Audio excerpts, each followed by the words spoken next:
Hello everyone, my name is Ayushi. I'm currently studying in Ramaya College of Law and I'm doing my internship from Lexis and Company. So today I'm going to discuss about the topic Doctrine of Estoppel, that is Section 43 of Transfer of Property Act 1882, in which I'll discuss about what is there included in the enactment of this in the legislation section 43, and what is the applications, what is the condition required for the application of section 43. So in which this is a doctrine of, it talks about doctrine of estoppel.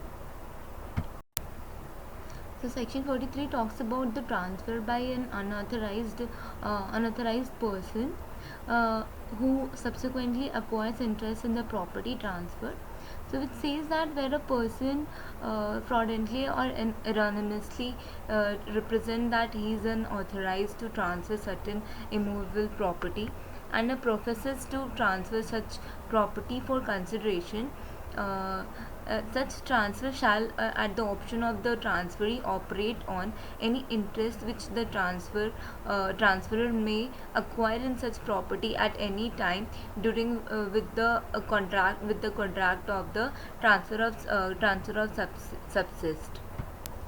Further, it also says that nothing in this section shall impair the right of transferor and in the good faith for consideration without notice of the existence of the said option. So this section normally says about the transfer of unauthorized persons, feeding the grant by estoppel, and provision of section 43, which says, and it also says about the essential conditions about it, an option of the transferee and right of the second transferee, and transfer forbidden by the law, that is invalid transferor. And it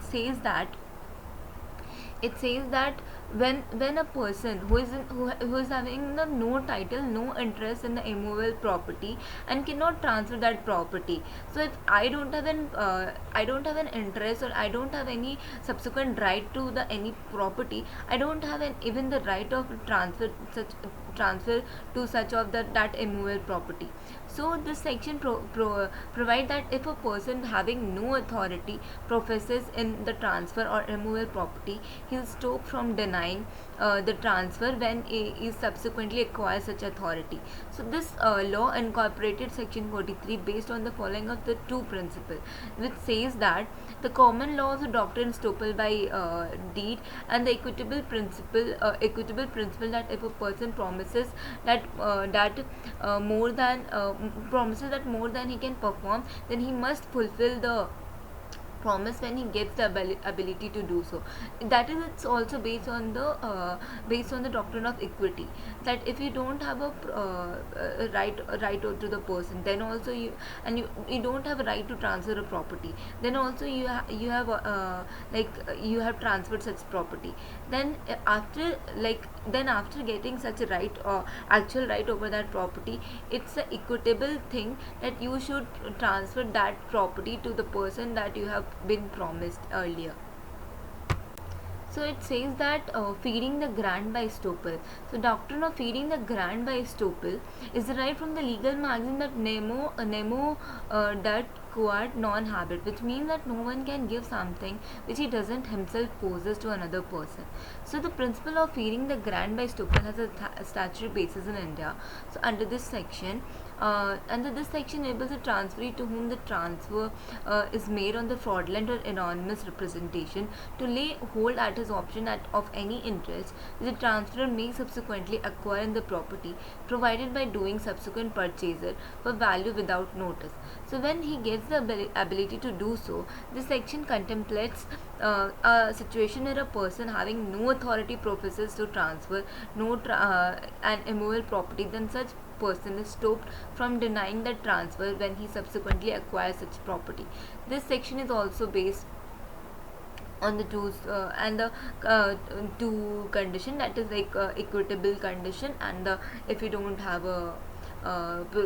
if you don't have the property to, that he is not an owner of that property.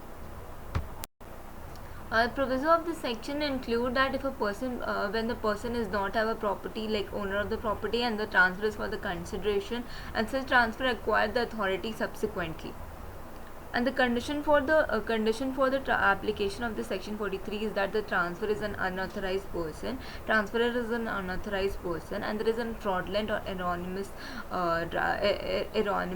representation, misrepresentation by transfer regarding the right to transfer, and the transfer is for consideration, and the transfer subsequently acquires authority of the of for the transfer.